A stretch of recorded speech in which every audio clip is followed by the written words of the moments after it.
राजकुमार रोज जिंदाबाद जिंदाबाद जिंदाबाद। देश का नेता कैसा हो, राजकुमार रोज जैसा हो, देश का नेता कैसा हो, राजकुमार रोज जैसा हो।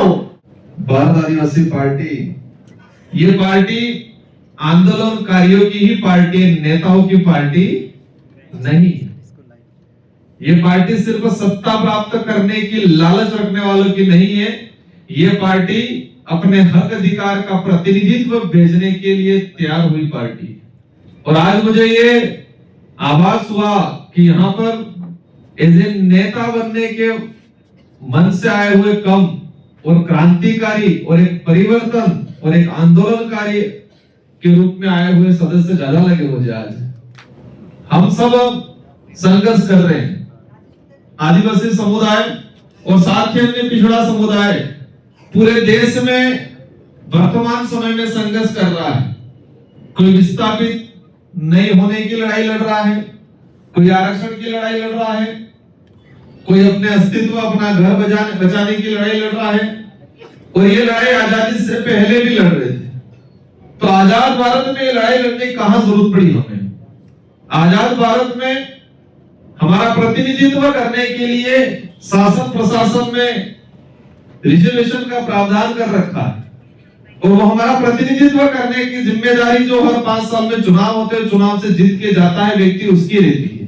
इसके बावजूद भी लाखों की संख्या में सड़कों पे, सभाओं में, धरना स्थलों पे आंदोलन आज पूरे देश में हो रहे हैं।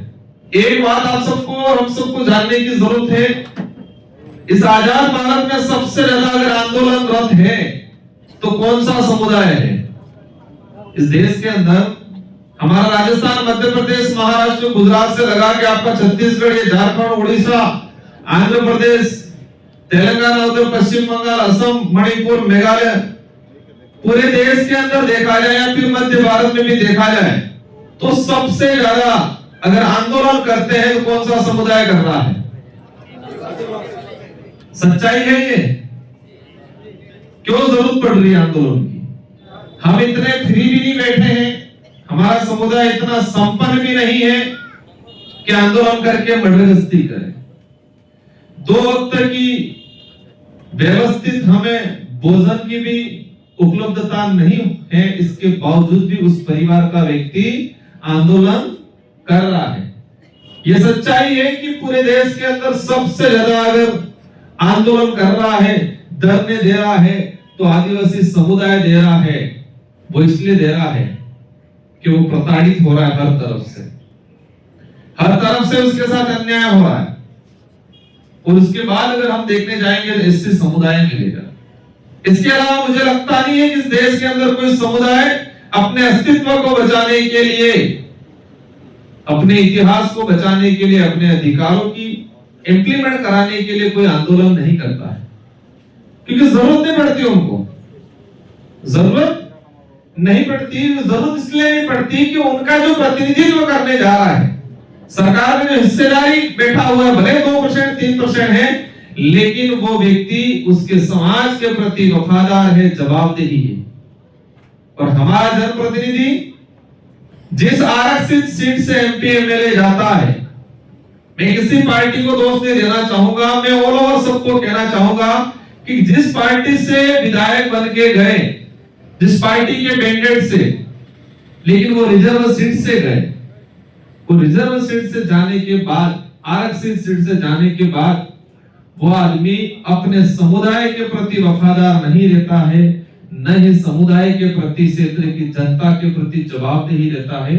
वो व्यक्ति पार्टी हाईकमान के प्रति जवाबदेही रहता है और उसके प्रति वफादार रहता है। आज तक देखा होगा आपने, झारखंड में और दूसरी जगह भी, नेता जो भी हो उस क्षेत्र की जनता से डरता है या हमारे समुदाय से डरता है या फिर पार्टी से डरता है? किससे डर रहा है? पार्टी से इसलिए डर रहा है वो टिकट कट जाएगी। लेकिन हमें भी एक सोच में परिवर्तन लाना है। जब हम सोच में परिवर्तन लाएंगे तो नेता भी सोच में परिवर्तन लाएगा। हमारे भी दिमाग में यही है, जब चुनाव आते हैं सबकी चर्चा होगी अभी क्या टिकट किसको मिलेगी, टिकट किसको मिलेगी, टिकट किसको मिलेगी। सबके दिमाग में एक साइकोलॉजी बैठा हुआ है, टिकट किसको मिलेगी। कांग्रेस का पदाधिकारी होगा वो भी सोचता है, कांग्रेस का कार्यकर्ता सोचता है कि हमारे कांग्रेस को टिकट किसको मिलेगी, बीजेपी वाला सोचता है कि किसको मिलेगी, जेएमएम वाला सोचता है किसको मिलेगी। और टिकट मिलने के बाद साइकोलॉजिकल वो आदत तो सेट हो जाता है, हाँ ये तो जीत गया।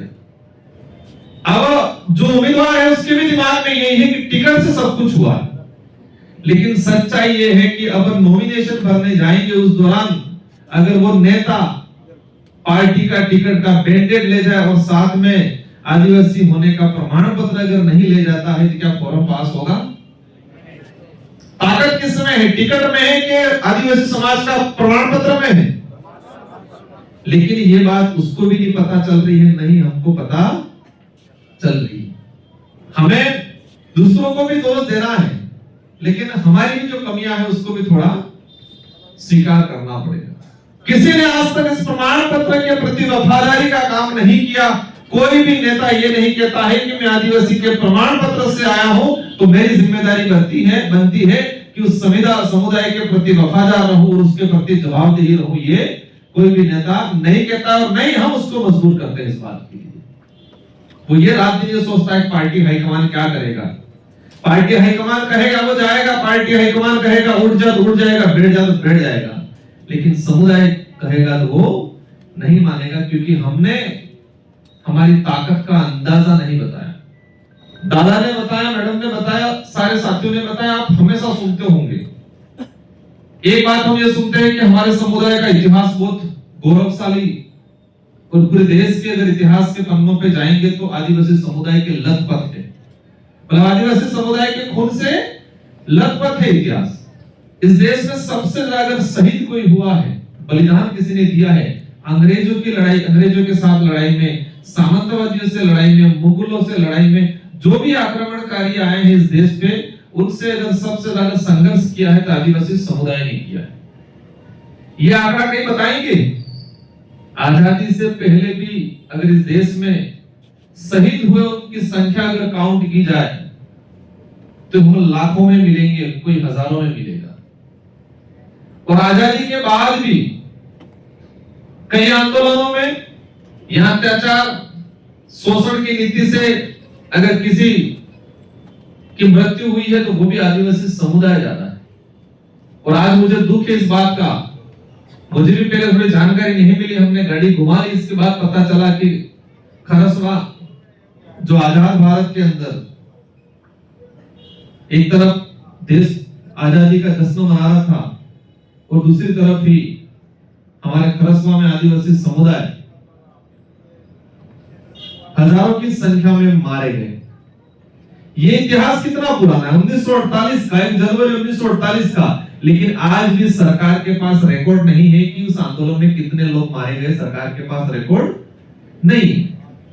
10,000 साल पहले रामायण में कहां पर क्या हुआ था, कहां पर कौन सी घास उगी थी वो पता है, वो बता रही है सरकार पाठ्यक्रम के माध्यम से, लेकिन खरसवा में कितना आदिवासी शहीद हुआ वो नहीं बताया जा रहा है। 6,000 साल पहले महाभारत में किस जगह क्या हुआ, वो गाड़ी जा रही थी, बैलगाड़ी, उसका पहिया टेढ़ा हो गया, उसके अंदर श्री कृष्ण ने अंगुली डाल दी, ये पता है। लेकिन खरसवा आजादी के बाद 1948 में यहाँ कितने आदिवासियों का खून बहा, कितनी बहन बेटियों के साथ अत्याचार हुआ वो नहीं पता है, वो नहीं बता रहे। पाठ्यक्रम में भी संख्या नहीं बताई, मैं गूगल पे चेक करा था, वहां भी संख्या नहीं बताई। आप स्थानीय होंगे, हमने भी पहले सुना है कि बता रहे हैं कि लगभग 30,000 के आसपास आदिवासी मारे गए, कितनी सच्चाई वो नहीं पता, लेकिन इतना बताते हैं। क्यों ये इतिहास छुपाया जा रहा है? हम इतिहास के बारे में बात करके आपके अंदर गुस्सा आएगा, मुझे भी गुस्सा आएगा, तसल्ली हो जाएगी फिर, लेकिन अब हम करना क्या है? एक चीज मैंने देखा पूरे देश लेवल पे, जहां आंदोलन ज्यादा होते हैं वहां पर आंदोलन को कुचलने वाली सरकार ही जीतती है। जिस इलाके में, जिस जिले में आजाद भारत में सबसे ज्यादा अगर आंदोलन हुए हैं, उस इलाके में कौन जीतता है? जिसके खिलाफ आंदोलन हुए वही जीतता है। छत्तीसगढ़, मध्य प्रदेश, झारखंड में थोड़ा बहुत परिवर्तन आया इस बार, देखा हमने, लेकिन छत्तीसगढ़ का हमारा बस्तर है, पूरा मध्य प्रदेश पिछले छत्तीसगढ़ का अगर डाटा भी आया, गवर्नमेंट का डाटा है, 187 लोग पिछले 1 साल के अंदर मारे गए आदिवासी समुदाय के, ओनली फॉर। यहां पर भी आंदोलन बहुत हुए। आपने इलोम शर्मिला का नाम सुना होगा, जो सेंट्रल गवर्नमेंट ने कानून लाई थी, जो आदिवासी संदिग्ध दिखे इसको सीधा गोली मारने का, नॉर्थ ईस्ट के अंदर। उस कानून का नाम था अप्सा कानून। अप्सा कानून के खिलाफ वो महिला 16 साल तक आंदोलन रही, लगभग 3 से 4 साल तो भूखी रही वो।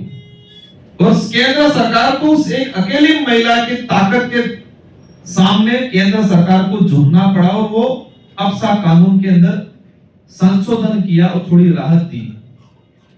लेकिन वो महिला जिन लोगों के लिए, जिस इलाके के लिए लड़ी थी, वो महिला जब चुनाव में उतरी लोकसभा साइड, तो 86 या 87 वोट मिले। कितने वोट मिले? 86-87। आपके झारखंड में भी कई उदाहरण होंगे, जो व्यक्ति लड़ झगड़ के सरकार के द्वारा समुदाय के हित में काफी काम कर रहे होंगे, लेकिन जब वो आपका प्रतिनिधित्व सड़क से ज्यादा विधानसभा में बेहतर करने के लिए कोशिश करता है, तो उसको रोका जाता है और कहा जाता है तू तो सड़क पे ही कर, वहां नहीं करना है। और एक हमारे दिमाग में डाला हुआ है कि राजनीति गंदी होती है। डाला नहीं डाला है? जो समझदार व्यक्ति है, जो कुछ करने की ताकत रखता है और समाज हित में सोचता है, उसके दिमाग में पहले डाला जाता है कि राजनीति गंदी है, राजनीति से दूर रहना। और इसलिए हमारे विचार सामाजिक मूवमेंट वाले लोग राजनीति से दूर रहते हैं और रात दिन मेहनत करते हैं, सड़कों पे आंदोलन करते हैं, रैलियां करते हैं, धरने देते हैं। लेकिन एक बात बताना चाहूंगा, आप चाईबासा या रांची में 5 लाख इकट्ठे लोग कर लो और 2 दिन आप चिल्लाओ, एक तरफ ये हो गया, दूसरी तरफ आप एक विधायक या 2 विधायक चुन के आप राज्य विधानसभा में भेजो, सदन में भेजो, और वो व्यक्ति आप 2 मिनट बोलेगा, तो आप बताइए कि असर वो ज्यादा करेगा कि 1-4-5 लाख इकट्ठे होकर आपने आंदोलन किया, वो असर करेगा? हमने जो फेस किया, क्योंकि हम भी पहले यही सोचते थे राजनीति गंदी होती है। हमने जब सामाजिक संगठन बनाया था, उस संगठन का पहला स्तंभ ये रखा था कि राजनीतिक विहीन रखेंगे, मतलब राजनीतिक को दूर रखा जाएगा।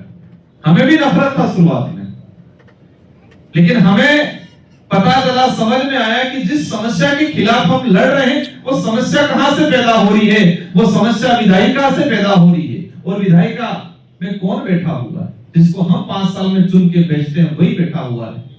तो मैं जो बता रहा था, सड़क पे 1 लाख लोग इकट्ठा हो गए या 5 लाख लोग इकट्ठा हो गए, 2 दिन चिल्ला लो, लेकिन 2 विधायक आपका 2 मिनट या 3 मिनट विधानसभा में वो बात रखेगा, तो असर बहुत ज्यादा करेगी। 5 लाख लोग सड़क पे इकट्ठा हुए, वो असर नहीं करेगी। अंबेडकर जी कह रहे थे कि राजनीति वह कुंजी है जो आपके अधिकारों का दरवाजा खोलेगी। राजनीति वह कुंजी है जो आपके अधिकारों का दरवाजा खोलेगी। वो चाबी ऐसी है जिसको अगर आपने अपने हाथ में है, तो तभी आपके अधिकारों का दरवाजा खुलेगा। संविधान कितना भी बढ़िया है, लेकिन उस संविधान को इंप्लीमेंट कराने वाले लोग अगर सही नहीं होंगे, तो संविधान कितना भी बढ़िया होगा, वो कोई मतलब नहीं है। वो आज यही हो रहा है देश के अंदर। मैं ऐसे पॉलिटिकली व्यक्ति, मेरे क्षेत्र की जनता ने मुझे 2 बार विधायक बनाया, आज क्षेत्र की जनता ने मुझे सांसद बनाया। एक में आया, तब से सुना मैंने कि यहां खर्चा बहुत होता है, चुनाव में खर्चा बहुत होता है। मैं बताना चाहूंगा, जब पहली बार विधायक लड़ा, तो हमारे कार्यकर्ताओं ने और हमारे घर से कुछ खर्चा छोटा मोटा हुआ होगा। सामने वाला मंत्री था, उसके पिता मंत्री था, वो करोड़ों में लड़े और हम लगभग 10-15 लाख में लड़े, और वो भी लोगों ने कलेक्शन किया था।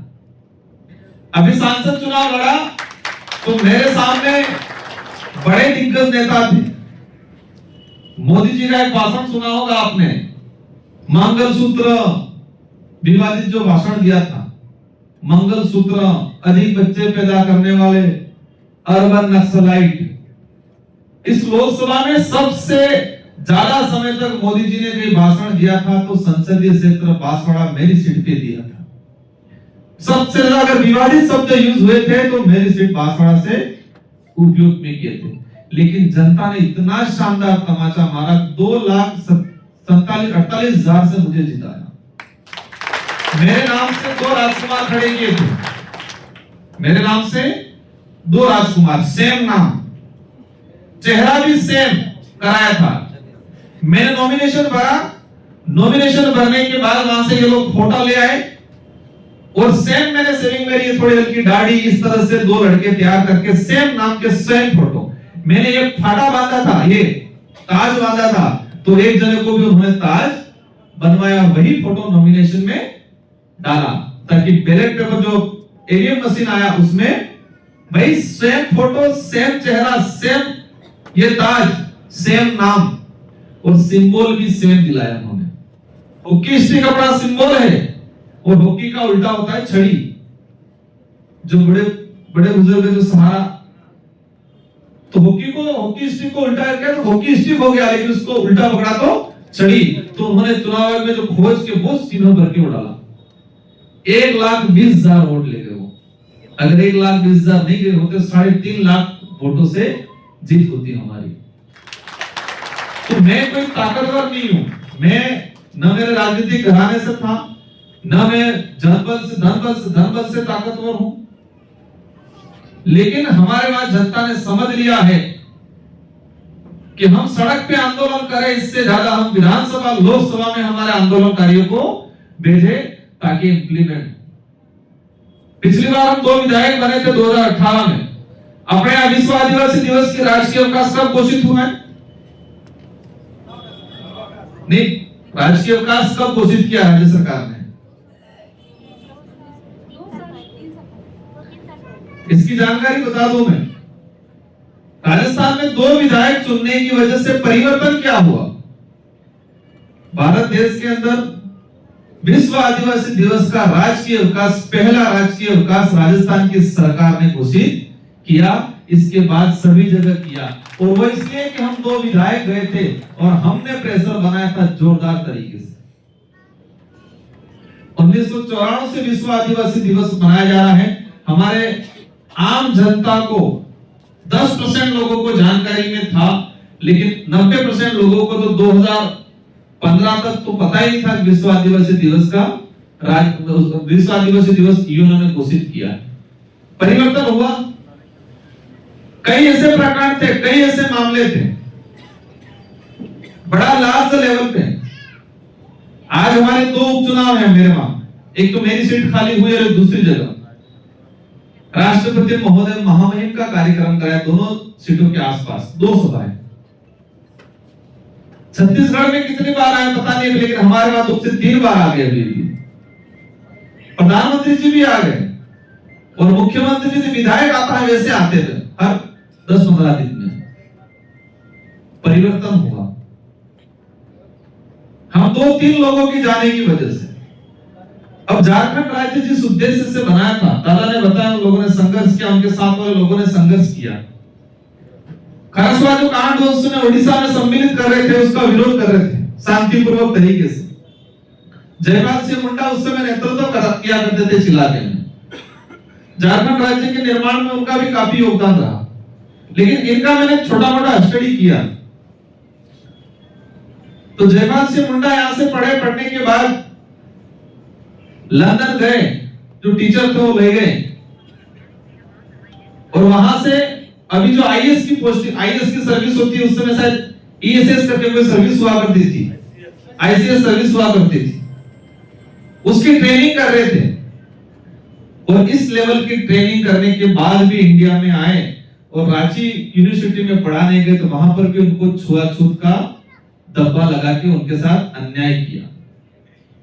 वो उसको वो यूनिवर्सिटी छोड़ दी, मुझे नाम ध्यान नहीं, आप लोगों को पता होगा। वहां से हमारे जो राजस्थान के अंदर आए, उस समय अंग्रेजी शासन व्यवस्था जरूर था, लेकिन राजा रजवाड़ों का उनका कॉम्बिनेशन सेटिंग से चलता था, सब समझौता हुआ करता था।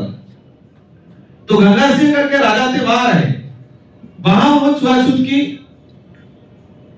एक किताब में पढ़ा था, चतुर्श्रेणी लेवल का आदमी, सफाई करने वाला आदमी, आईएएस लेवल के आदमी था, उससे उन्होंने छुआछूत किया और वहां भी छोड़ दिया उन्होंने। और झारखंड के लिए उन्होंने प्रयास किया, लेकिन एक दिक्कत हुआ कि वो इतना प्रेशर में आ गए तो वो समझौता करना पड़ा शायद कांग्रेस से, और उनको उप मुख्यमंत्री बनाया। और उप मुख्यमंत्री बनाया, उन्होंने भी पार्टी बनाई थी, पार्टी का नाम मुझे ध्यान नहीं, लेकिन जयपाल सिंह मुंडा ने भी पार्टी बनाई थी, कुछ विधायक भी निकले थे, लेकिन समझौता करने के बाद वो पार्टी का खत्म हो गया।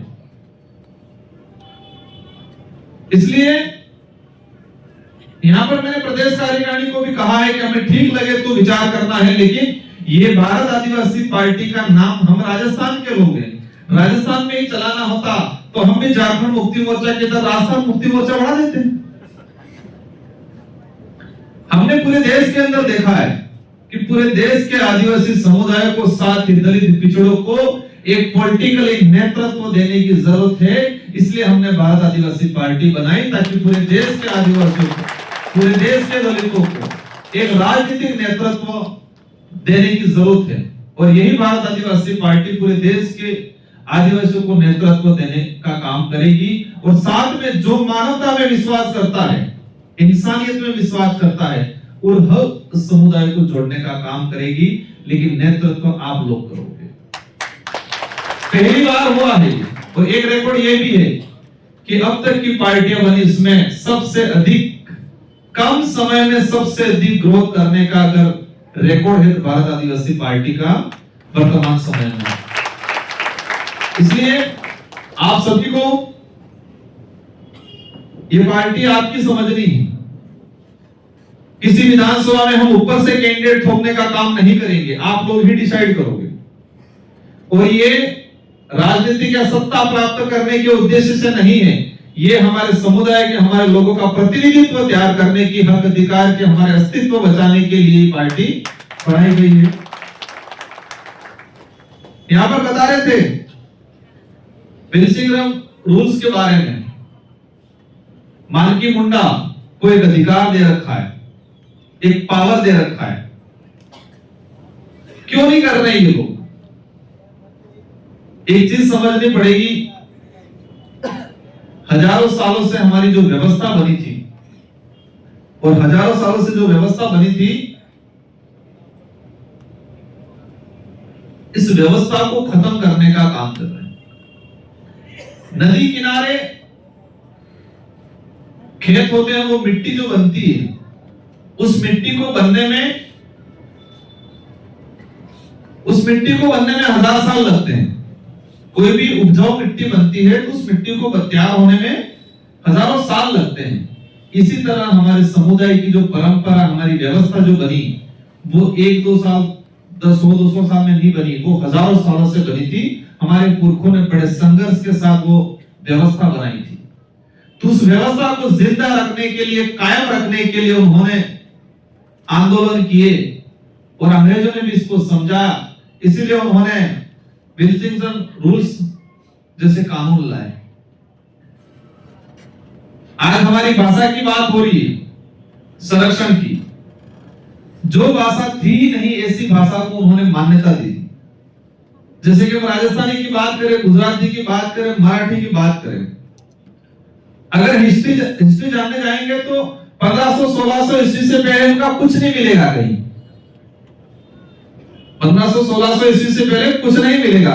लेकिन हमारी जो भाषा है, जैसे कि यहाँ पर हो भाषा है, वो हजारों सालों से वो भाषा कैसे निर्माण किया होगा पूर्वजों ने, पेड़ों से, नदियों से, नालों से, पर्वतों से शब्द खोजे होंगे, तैयार की, अपनी एक भाषा बनाई, एक बोली बनाई। लेकिन आज सरकार इन भाषा और बोलियों को मान्यता नहीं देना चाहती है, संरक्षण नहीं देना चाहती है। तो हजारों सालों से भाषा का निर्माण 1-2 साल, 10 साल, 100 साल में नहीं होता है किसी भाषा बोली का निर्माण। बनावटी जरूर कर लेते हैं वो, लेकिन इन भाषा, हमारी जो भाषा बोली का जो निर्माण हुआ वो हजारों साल लगे हैं। लेकिन सरकार क्यों नहीं कर रही है? क्योंकि हमारी पहचान, हमारा अस्तित्व खत्म करने का प्लान है इनका। पहले वो हथियार से लड़ाई लड़ते थे, वो कलम और दिमाग से लड़ाई लड़ रहे हैं, हम उसमें फंसे जा रहे हैं।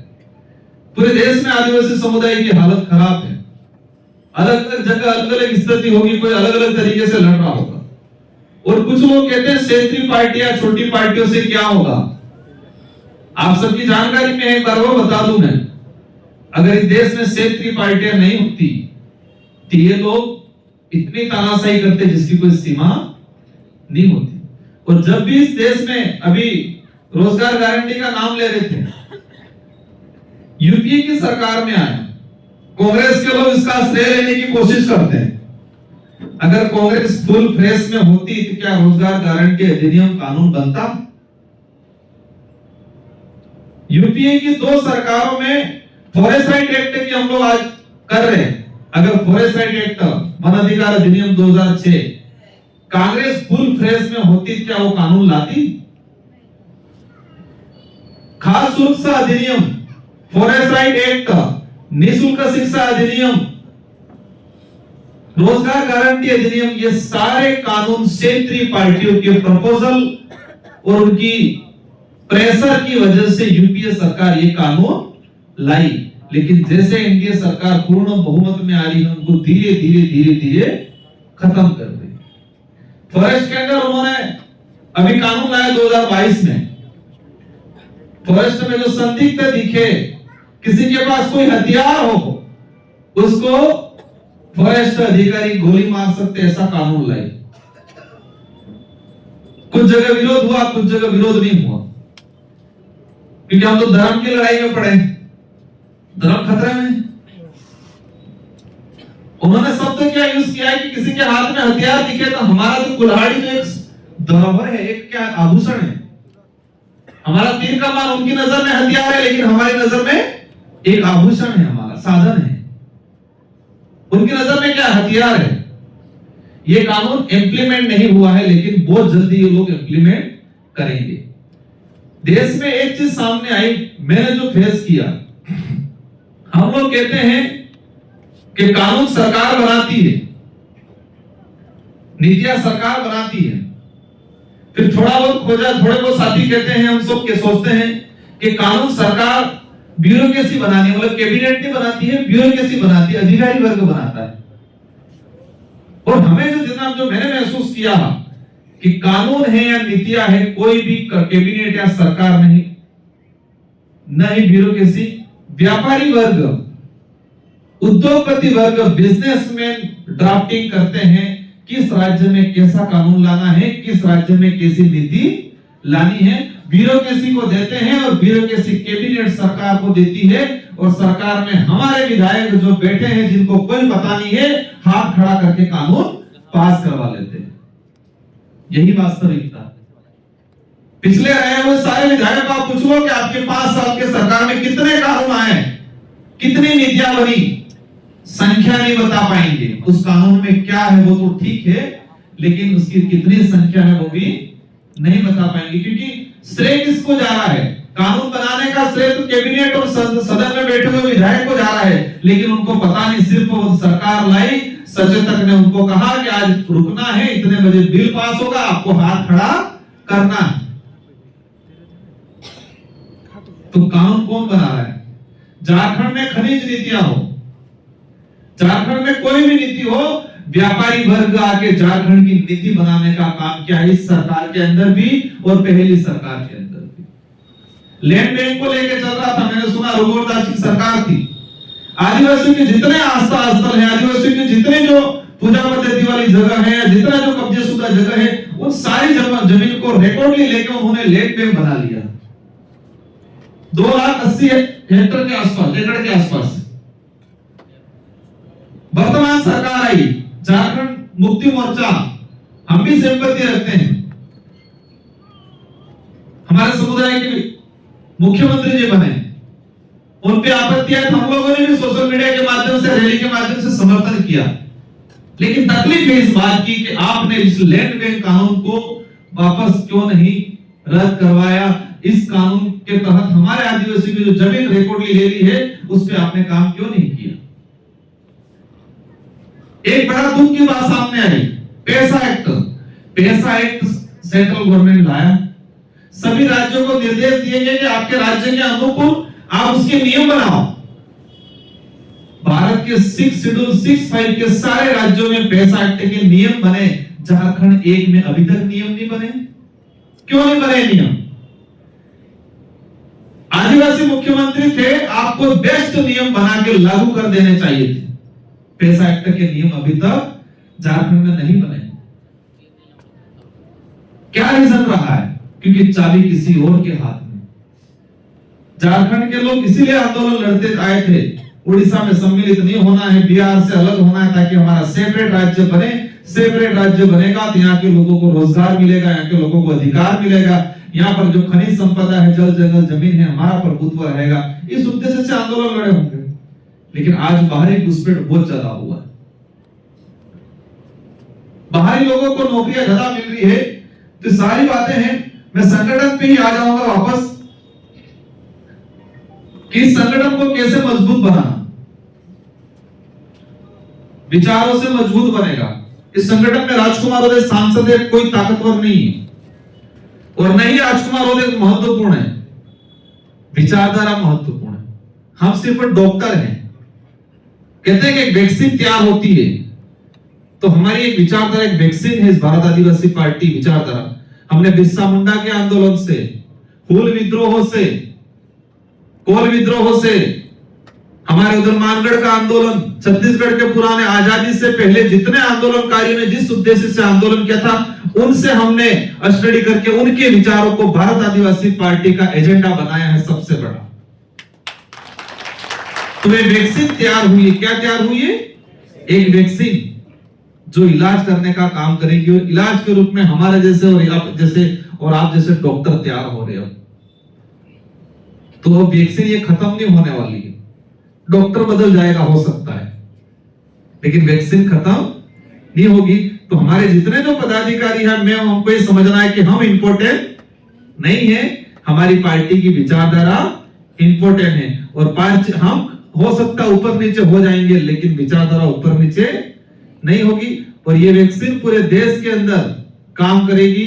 आने वाले समय में हमें एक सावधानी पूर्वक तरीके से इस विधानसभा के अंदर, झारखंड विधानसभा की बात करें, हम आजाद भारत के अधिकारों के आंदोलन के बहुत आंदोलन करते हो, लेकिन यहां पर वोटिंग परसेंट कितना होता है? 60%, 65%। यहां की 35 से 40% जनता तो वोट ही नहीं डाल रही है। मैंने सभी विधानसभाओं का स्टडी किया।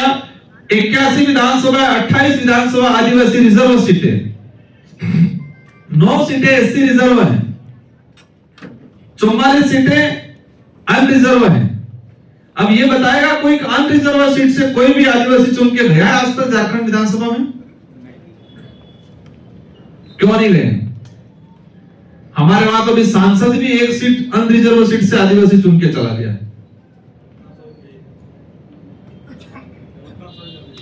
दादा बता एक सीट पे गए। मेरा एक कहना है कि यहाँ वोटिंग परसेंटेज बहुत कम हो रहा है, मतलब अवेयरनेस है ही नहीं। और एक ये जो योजना अभी कोई बता रहे, मैया योजना, क्यों जरूरत पड़ रही है? चलो योजना है, हम भी स्वागत करते, मिलना चाहिए हमारी बहन बेटियों को, माताओं को, लेकिन जो मेन काम है, जल जंगल जमीन का था, मिनरल्स का था, रिजर्वेशन का था, पैसा कानून का था, नौकरियां था, उस पे काम क्यों नहीं हो रहा है? एक लोभ लालच देख के, ये निर्वाचन आयोग की गाइडलाइन के विरोध में है। ये योजना भी गलत तरीके से लागू की जा रही है चुनाव के आसपास।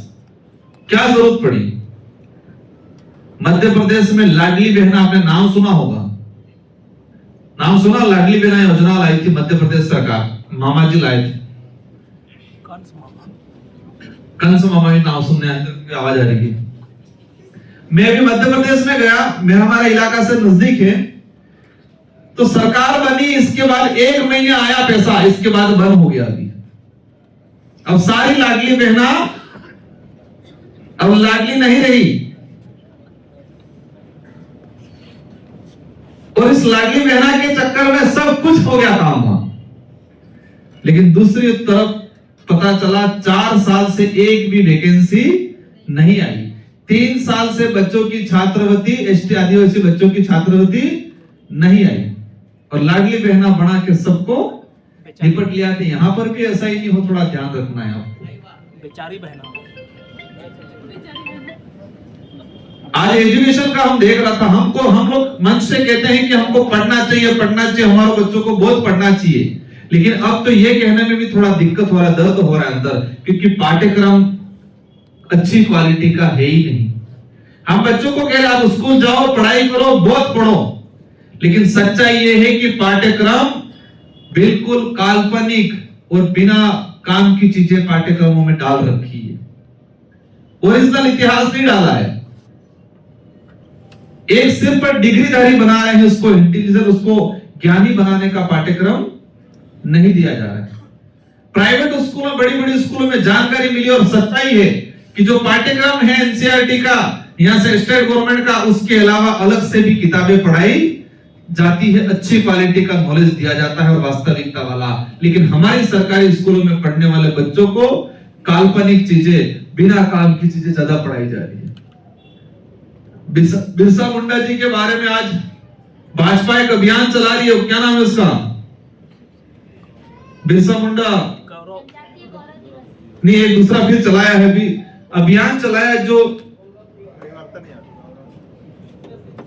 अभी एक अभियान चलाया सदस्यता अभियान भाजपा ने, उसमें हमारे राजस्थान में जो सदस्यता अभियान करवा रहे हैं आदिवासी इलाकों में, बिरसा मुंडा जी की प्रतिमा लगा रहे हैं, और बिरसा मुंडा जी ऐसा करके एक अभियान चलाया।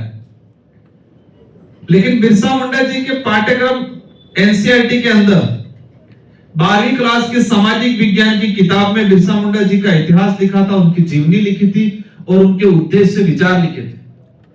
अभी 2024 के अंदर उसको हटा दिया आधा, और उसकी जो उद्देश्य उनकी जीवनी थी उसको भी काट छाट दिया। किसी को नहीं पता ये बात। पिछले 10 सालों में एनसीईआरटी के अधिकतर पाठ्यक्रमों में आदिवासियों का जो इतिहास था उसको तोड़ मरोड़ दिया गया है या हटा दिया गया है। झारखंड का मुझे जानकारी नहीं है, आप पता करना पिछले 10 सालों में कितना परिवर्तन आया। जो कुछ बचा कुचा इतिहास था उसको भी हटाने का काम किया है, और सरकार की नीतियां ऐसी बनाई है, प्राइवेट सेक्टर को बढ़ाने के लिए उन्होंने एजुकेशन, सरकारी एजुकेशन को खत्म कर रहे हैं। ये लोग बिल्कुल खत्म कर दिया जा रहा है। आप खुद विचार करना, मेरे से ज्यादा अनुभवी हो। आपने जब 5वीं क्लास पढ़ाई की थी, उस समय का 5वीं पढ़ा हुआ बंदा और आज 12वीं पढ़ा हुआ बंदा, उस 5वीं पढ़े हुए बंदे के सामने फेल है आज की तारीख में, सरकारी स्कूल में पढ़ने वाला। एजुकेशन क्वालिटी क्यों? एक ही चीज है, उनका उद्देश्य यही है कि दिमाग से उन लोगों को, तरीके से उनको मारो। यहां पर धार्मिक गतिविधियां कैसी होती है मुझे जानकारी नहीं ज्यादा, लेकिन एक बात ध्यान रखना आपको, आदिवासी पूजा पद्धति, आदिवासी धार्मिक व्यवस्था, ये जो बनावटी जो धर्म है उन सबसे बेस्ट है। हमें इसके चक्कर में नहीं पड़ना है। और आप देख सकते हो देश के अंदर खून खराबा हो रहा है। मणिपुर के अंदर क्या स्थिति बनी, आदिवासी आदिवासी को मार रहा है, मैते भी आदिवासी, कुकी भी आदिवासी, एक ईसाई बना हुआ है, एक हिंदू बना हुआ है, और दोनों कट्टरता जहर इतना फैला दिया इन लोगों ने कि आपस में एक दूसरे को मार काट के खा रहे, ये कंडीशन बना दी है। मानसिक गुलामी से आजादी प्राप्त करनी है। इन लोगों ने इस देश पे राज करने के लिए एक ही विचार किया कि इनको मानसिक रूप से गुलाम बनाया जाए, और उसका पहला साधन ही वही है। इसलिए आप सभी को इस पार्टी के बारे में किसी प्रकार का कोई मन के अंदर अलग भावना या आपकी कंफ्यूजन या डर वाली चीजें रखनी ही नहीं है। ये ताकत बढ़ेगी। हम सच्चाई के साथ लड़ रहे हैं, और हमारे राजस्थान में 25 रिजर्व, 200 में से कितनी, 200 सीटों में से 25 है, और 25 में भी शेड्यूल एरिया की 17 सीटें हैं। फिर भी बहुत बड़ा परिवर्तन लाए हम लोग, और यहाँ पर तो 28 सीटें हैं। कितनी सीटें? 28 सीटें। 28 सीटें रिजर्व है, ये इंपॉर्टेंट नहीं है। 44 सीटें अनरिजर्व है, और उसमें भी 15 सीटों पे आदिवासी वोटर एक निर्णायक वोटर है, ये इंपॉर्टेंट है। रही बात दूसरे समुदाय को, जो एससी समुदाय के साथी हैं, माइनॉरिटी के हैं, ओबीसी के हैं, उनको भी हमें साथ में उनको कहना है कि ये समुदाय आपके नेतृत्व में हजारों साल मतलब आजादी के बाद से चला हुआ है, इससे पहले नहीं चला था, आजादी के बाद से चला हुआ है। तो अब आपके हमारे नेतृत्व में, क्योंकि आदिवासी समुदाय एक मानवतावादी समुदाय है, दयालु है और न्यायवादी है, किसी के साथ अन्याय आज तक हमारे लोगों ने नहीं किया है। इसलिए आप सभी को इस पार्टी के साथ मिलके तरीके से काम करना है। और मैं आपको आश्वस्त करता हूं, मुझे जानकारी मिली थी, कुछ लोगों ने रास्ते में ज्ञापन भी दिया बिरसा मुंडा जी के इतिहास को लेके, यहाँ पे डेवलप को लेके, और भाषा ही हमारी पार्टी का एजेंडा ही यही है। और आपके जो हो भाषा का जो डिमांड चल रही है, मुंडारी भाषा का जो डिमांड चल रही है, हमारे उधर भीली भाषा का, गोंडी भाषा का, इन सब को लेके हम लोग बड़े लेवल पे एक प्लान बना के दिल्ली के अंदर बड़ा कार्यक्रम करने वाले हैं आने वाले समय में। और संसद के अंदर भी इस बात को पुरजोर तरीके से उठाएंगे, और उठाएंगे ही नहीं, इसको इम्प्लीमेंट भी करवाएंगे। मुझे आपने थोड़ी लिपि तैयार कर रखी हो तो उस लिपि के बारे में थोड़ी मुझे एक जानकारी दे देना, और अवश्य ये काम भी कराएंगे। और मैं आपको कहना चाहूंगा, आपके अंदर डर मत रखना, आपने थोड़ा सा हौसला कर दिया तो ये झारखंड की विधानसभा में अवश्य जोरदार परिवर्तन आ जाएगा। और ऐसे प्रतिनिधित्व चुन के जाएंगे आप में से जितने आंदोलनकारी, हम भी आंदोलनकारी थे, हम कोई पॉलिटिकली लोग नहीं थे, लेकिन आपको ठानना है। और जो 30-35% वोट नहीं पड़ रहा है, और मेरा जहां तक मानना है लगभग हमारे ही समुदाय का वोट नहीं पड़ रहा है, इसके पीछे कई कारण हैं। समय ज्यादा भी हो गया है, आप सबकी जिम्मेदारी है भारत आदिवासी पार्टी को एक मजबूत प्लेटफॉर्म यहाँ छत्तीसगढ़ में देना है। और यहाँ पर एक व्यवस्था बना रखी है हमने, हाईकमान सिस्टम खत्म कर रखा है, सिलेक्शन प्रणाली बना रखी है, आम राय, जो भी विधायक प्रत्याशी आएगा वो आप लोग चुन के भेजोगे, मतलब जो वोट देगा वही उसका सिलेक्शन करने का काम करेगा। और हमारी पार्टी में ऐसा नियम बना रखा है कि अगर विधायक बनने के बाद पार्टी गाइडलाइन तो ठीक है, लेकिन समुदाय के प्रति वफादार नहीं रहा और आदिवासियों के हक अधिकार के प्रति अगर लेकर नहीं बोला तो दूसरी बार टिकट काट दी जाएगी। दूसरी पार्टी में यह है कि आपने आदिवासियों के अधिकार की बात बोली तो टिकट काट दी जाती है। और अपने यहाँ पर यह है कि अगर आपने संविधान को लेकर, संवैधानिक प्रावधान को लेकर, आदिवासी इतिहास को लेकर, आदिवासी के अधिकार को लेकर, आदिवासी पर हो रहे अत्याचार को लेकर अगर आपने पैरवी नहीं की और लड़ाई नहीं लड़ी तो दूसरी बार टिकट नहीं दी जाएगी, ये बना रखा है हमने। तो हमारे वहां विधायक वो टेंशन में रहते हैं, तीन है वो, रात दिन यही सोचते हैं कि हम नहीं बोलेंगे, हम कुछ नहीं करेंगे तो दिक्कत हो जाएगा। इसलिए आप सभी को तहे दिल से धन्यवाद, मेरी बात को सुना, आपने समझा, और आप सभी मिलके एक झारखंड के अंदर नया परिवर्तन लाए। और एक ही ठान लेना है कि हम ऐसे जनप्रतिनिधि भेजने के बाद हमको सड़कों पे आंदोलन करने की जरूरत नहीं पड़े। हमारा व्यक्ति विधानसभा के अंदर ही अपने दम खम के साथ बात रखे और पुरजोर तरीके से हमारी जो समस्या है उसका समाधान करने की ताकत रखे। ऐसे जनप्रतिनिधि इस बार हमको भेजने हैं। एक ही चीज, इस बार एक नारा लगाना है हमको, इस बार मतदान नहीं मत अधिकार का उपयोग करना है। क्योंकि निर्वाचन आयोग और साथ ही पार्टी वाले क्या कहते हैं, अधिक से अधिक मतदान करो। इस बार मत को दान नहीं करना, इस बार मत का अधिकार का उपयोग करना है। क्या करना है? मत अधिकार का उपयोग करना है। इस बार मतदान नहीं करेंगे, दान हमने बहुत कर दिया, बहुत दान किया। दूसरा चीज, पैसे वाला खर्चे वाला जो सुनने में आ रहा है, अगर ये लोग देते हैं कुछ, ये लोग साड़ियां वाड़ियां भी बांटते हैं, सुनना है मैंने।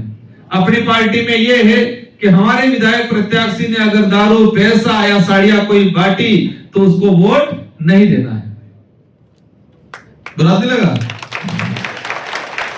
हमारे यहाँ फिक्स है कि हमारे प्रत्याशी ने अगर पैसा बांटा, कोई पैसे वाला भाईजान हो, या दारू बांटा या साड़ियां, लोक लालच वाली चीजें बांटी, तो उल्टा उसको नहीं देना। क्योंकि हमें वास्तविक लोकतंत्र स्थापित करना है। वो आपको लालच देके जीत तो जरूर जाएगा, लेकिन आपका काम नहीं करेगा। इसलिए हमें क्रांतिकारी स्वच्छ नेता चुन के भेजने हैं। और वो कांग्रेस बीजेपी वो देते हैं जेएमएम वाले, तो कुछ दिक्कत नहीं, अपने लोगों को कहना ले लेना, क्योंकि ये तो ब्याज आया है। क्या आया है? ब्याज। और मूलधन वसूलने के लिए विधानसभा में हमको भेजना है, क्योंकि टैक्स गया भाई हमारा ब्याज ही है वो तो, क्योंकि यहां से टैक्स गया है, यहाँ माइनिंग की है इन लोगों ने, यहाँ से खनन सारा निकाला, हमारे अधिकार हमारे पे टैक्स वसूल के आपने लिया, राजकोष में इकट्ठा किया, योजना के नाम से भ्रष्टाचार किया और भ्रष्टाचार के नाम से पैसा कमाया और वो आप हमको दे रहे हो, तो क्या आया? ब्याज आया है। मूलधन तो वसूलना बाकी है, तो मूलधन वसूलने के लिए विधानसभा में भेजना है, ये दो नारे लगाने हैं। इन्हीं शब्दों के साथ धन्यवाद, आभार, जय जवाहर।